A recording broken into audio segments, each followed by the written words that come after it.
दोस्तों, कांच की ये गोल गोल गोलियां जो देखने में इतनी प्यारी लग रही हैं कि बस देखते ही रहो। पर ये कांच की गोलियां जिनमें 90s के समय के लोगों के बचपन की गर्मियों की छुट्टियां बीती हैं, तो कहीं सर्दियों में धूप सेकते हुए इन कंचों को खेल में अपने बेस्ट फ्रेंड को हराना भी अच्छे से याद है। कोई कैसे भूल सकता है। उन दिनों पॉकेट में ना ये गोलियां किसी खजाने से कम नहीं होती थी। अरे उन दिनों पॉकेट में कोई चॉकलेट या मोबाइल थोड़ी होता था, इन्हीं से पॉकेट भरा रहता था। पर कांच की गोलियां आखिरकार बनाई कैसे जाती हैं, ये आज हम बताएंगे आपको। क्या आप कंचों को फैक्ट्री में बनते हुए देखना चाहेंगे? आज का हमारा ये वीडियो आपको कुछ पुरानी यादों में ले जाएगा और साथ ही साथ आपको हम एक फैक्ट्री की ओर ले चलेंगे जहां पर इन कंचों को बनाया जा रहा है। तो ये कंचे कैसे बनाए जाते हैं, ये सब आज के वीडियो में हम आपको बताने वाले हैं। तो चलिए मेरे साथ इस फैक्ट्री की ओर जहां पर इन कंचों को बनाया जा रहा है। सबसे पहले फैक्ट्री में यहाँ पर देखिए कंचों के तमाम सारी टूटी फूटी चीजें हैं। आपको यहाँ पर दिखाई दे रहा है कि इस कमरे में ऐसी तमाम सारी टूटी फूटी कांच की चीजें रखी हुई हैं जो आज एक ढेर का शक्ल ले चुकी हैं, क्योंकि कंचों को बनाए जाने के लिए या तो सबसे पहले सिलिका की जरूरत होती है या फिर टूटे फूटे कांच की, जिसे पिघलाकर कंचे बनाए जा सकते हैं। इसीलिए इस फैक्ट्री में कंचों को हमारे घरों की टूटी फूटी बोतलों और अन्य कांच के साजो सामान से इकट्ठा किया जाता है बनाने के लिए। इसका यही रॉ मटेरियल है। अब यहाँ पर लेबर इन सभी कांच को एक बड़े से ट्रॉली में भर कर ले जा रहा है। लेबर इन्हें फावड़े से उठाकर एक भट्टी में डाल रहे हैं। भट्टी के अंदर इतनी तेज आग जल रही है कि मानो ये जलता हुआ ज्वालामुखी है जिसके अंदर से ज्वाला निकल रही है। भट्टी के अंदर का टेम्परेचर करीबन 1600 डिग्री सेल्सियस है। इतने डिग्री सेल्सियस में तो शायद भैया लोहा भी पिघल कर भाप बन जाएगा। खैर, इस भट्टी में इतनी आग जलाने के लिए बहुत ज्यादा मात्रा में ईंधन की जरूरत होती है। इतना ईंधन लाने के लिए इन फैक्ट्री वालों को काफी पैसे खर्च करने पड़ते हैं और इसीलिए इन दिनों कंचे इतने महंगे होते हैं कि बचपन में ये हमें सिर्फ 8 रुपए के 16 ही मिलते थे। उन दिनों 8 रुपए भी भाई काफी ज्यादा होते थे। खूब सारी लकड़ियां, कोयला और इसके अलावा भी कई सारे ईंधन लगाकर उस भट्टी में आग लगाई जाती है, जिसके बाद ये भट्टी इतनी ज्यादा गर्म हो चुकी है कि इसके अंदर 1600 डिग्री सेल्सियस का टेम्परेचर रहता है। इस भट्टी के पास जाना मानो मौत के पास जाना है, क्योंकि एक गलती से इन लेबर को नुकसान भी पहुंच सकता है। लेबर इन टूटे हुए कांच को फावड़े से उठाकर इसमें डालते हैं और कुछ ही देर में टूटा हुआ कांच पिघलकर लिक्विड में बदल जाता है। ये लोग इस भट्टी में एक और जगह पर बने हुए होल से कांच में रंग पैदा करने वाले इन कलरफुल टुकड़ों को डालते जाते हैं। यानी कि ये जो रंग है ना, जो इस भट्टी में डाला जा रहा है, एक तरफ कांच और दूसरी तरफ रंग डाल दिया जाता है। अब भट्टी में दोनों पिघलकर आपस में मिक्स हो जाते हैं और जो भी रंग भट्टी में डाला जाता है उसी रंग का कांच का ये पिघला हुआ लावा तैयार हो जाता है, जो लाल रंग की गोलियों के जैसा दिख रहा है।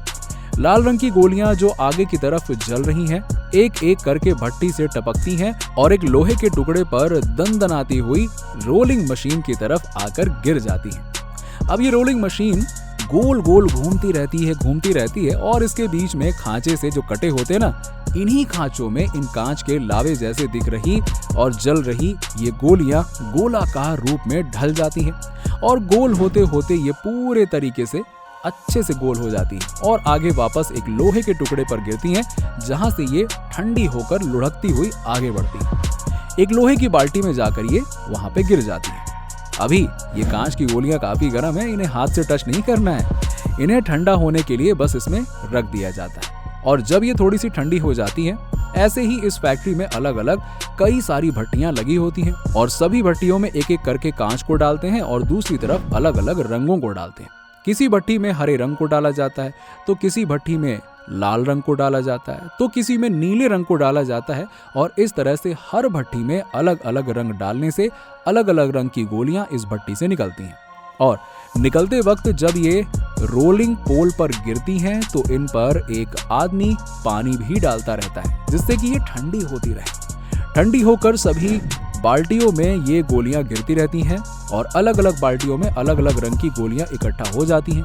अब इनको ठंडा होने के लिए छोड़ दिया जाता है और फिर इन सभी बाल्टियों को उठाकर एक ड्रम में कंचों को डाल दिया जाता है, जहां पर इस ड्रम में सभी रंगों के कंचों को आपस में मिक्स करके उसमें थोड़े थोड़े कंचों के सेट बनाकर पैकिंग का काम मजदूरों द्वारा किया जाता है। अब बहुत जल्द ये पैक किए हुए कंचे दूर दराज गांव शहर में बैठे हुए बच्चों तक जल्दी पहुंच जाएंगे। वैसे इन कांच के कंचों को देखने के बाद आपको अपने बचपन के समय की यादें तो आ ही गई होंगी, है ना?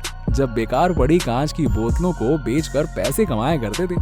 उस वक्त और आज भी हम यही सोचते हैं कि कांच की बोतलें कैसे बनाई जाती होंगी। तो क्यों ना आज की हमारी इस वीडियो में हम उस फैक्ट्री की ओर भी ले चलें आपको, जहां ये कांच की चमचमाती हुई बोतलें बनाई जाती हैं। भाई देखने में कितनी सुंदर लग रही है ना ये, है ना दोस्तों? बिल्कुल पारदर्शी ये हरी, लाल, सफेद अलग अलग रंगों की बोतलें और इसमें भरा हुआ लिक्विड भी देखने में तो काफी अच्छा लग रहा है। पर इन बॉटल्स को कैसे बनाया जाता है, इसके लिए हमें फैक्ट्री के अंदर जाना होगा। यहाँ पर देखिए, ये कांच की बोतल बनाने की एक फैक्ट्री है जहाँ पर एक मिक्सचर को रखा हुआ है। ये मिक्सचर कुछ और नहीं बल्कि बहुत खास तरीके की रेत है जिसको यहाँ लाया गया है। पर इस रेत में कुछ और भी चीजों को मिलाया गया है, जैसे कि सोडियम ऐश और लाइमस्टोन। सोडियम ऐश और लाइमस्टोन को इस रेत में मिला देने के बाद अच्छी तरह से मिक्स करके इसे ये लोग एक भट्टी की ओर ले जा रहे हैं। इस भट्टी में बहुत तेज आग जल रही है, बिल्कुल हमारे कंचे बनाने वाली भट्टी की तरह बहुत गर्म है। इतनी गर्म है कि इस गर्मी में ये जो मिक्सचर दिख रहा है ना, ये मिक्सचर कुछ ही समय में पिघल जाता है और इस मिक्सचर को इस भट्टी में डाल दिया जाता है, जहां पर कुछ देर के लिए इसको छोड़ दिया जाता है। कुछ घंटों के बाद ये मिक्सचर बिल्कुल पिघल जाता है और लिक्विड फॉर्म में आकर बिल्कुल ज्वालामुखी के लावे जैसा जलने लग जाता है। तब इस लिक्विड को भट्टी में ही लगा हुआ एक नोजल, जहां से इसे निकालते हुए इसे एक आउटलाइन आकार दे दिया जाता है। जी हाँ, अभी लेकिन ये बहुत गर्म है, इसलिए इसके आकार में ज्यादा परिवर्तन नहीं होता है, पर हाँ एक आउटलाइन आकार तो आ ही जाता है। इसके बाद इसे एक सांचे में डाला जाता है और इस मशीन के सांचे में जाने के बाद कुछ ही देर में इससे बोतल के आकार का ये प्रोडक्ट निकलता है, जो कि एक असल बोतल है। पर अभी ये बोतल बहुत गर्म है और अभी इसकी पॉलिशिंग भी नहीं की गई है। अभी इसकी पॉलिशिंग और थोड़ी शाइनिंग को बढ़ाने के लिए एक और मशीन में इसे डाल दिया जाएगा, जहां पर इसे थोड़ा ठंडा कर दिया जाता है और इसकी पॉलिशिंग और शाइनिंग कर दी जाती है। भट्टी में यदि बोतल को किसी खास रंग की बोतल बनानी होती है तो भट्टी के अंदर रेत को पिघलाते समय उसमें कुछ पिगमेंट्स भी ऐड कर दिए जाते हैं। पिगमेंट्स को ऐड करने से बोतल का रंग बिल्कुल वैसा ही होता है जो रंग उस भट्टी में कांच को बनाते समय डाला गया है। इसीलिए अलग अलग रंगों की बोतलें इन भट्टियों से बनती हैं, पर ज्यादातर बोतलें पारदर्शी और सफेद रंग की होती हैं, ताकि उसमें यदि कोई भी लिक्विड है या कोई भी चीज रखी गई है तो वो उसी रंग की दिखाई दे जैसी वो है। और इस तरह से ये बोतल अब पूरी तरह से बन चुकी है और इन बोतलों के ढक्कन को भी एक डाई मशीन में बनाया जाता है। बोतल के ढक्कन ज्यादातर टीन के बने होते हैं। इन टीन के ढक्कनों को बनाने के लिए टीन की चादरों की जरूरत होती है, जो कि बनी बनाई ही फैक्ट्री में लाई जाती हैं। और इन ढक्कनों की कटिंग और इनके आकार में इन्हें ढालने के लिए एक बहुत बड़े आकार की ये मशीन देखिए। इसी मशीन में इन टीन के शीट से ये ढक्कन बनाए जाते हैं।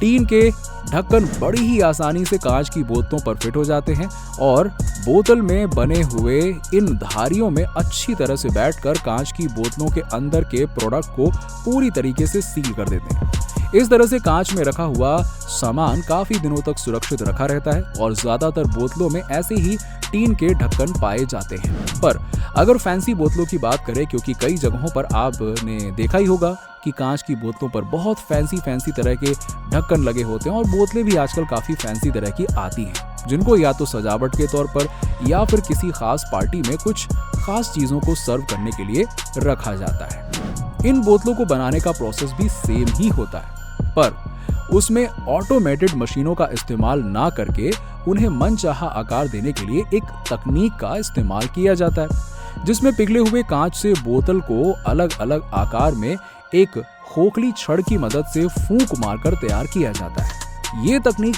है तो बहुत पुरानी, लेकिन बहुत कारगर है और इस तकनीक से कांच के सजावटी सामान बनाए जाते हैं, जो कि देखने में भाई बहुत ही सुंदर लगते हैं, है ना?